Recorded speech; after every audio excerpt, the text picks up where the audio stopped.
Have you heard of the term called glossophobia? Glossophobia is the fear of speaking in public.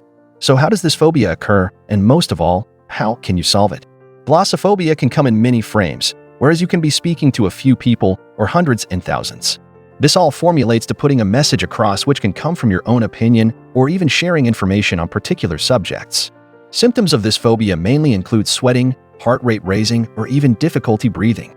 So how exactly can you solve this phobia? Well, for starters, in life it is always important to have confidence and be courageous, because when you are, success and respect come along with it. So when you do speak about anything, make sure to relax, because it is more important in life what you think about yourself and your beliefs than what others think of you.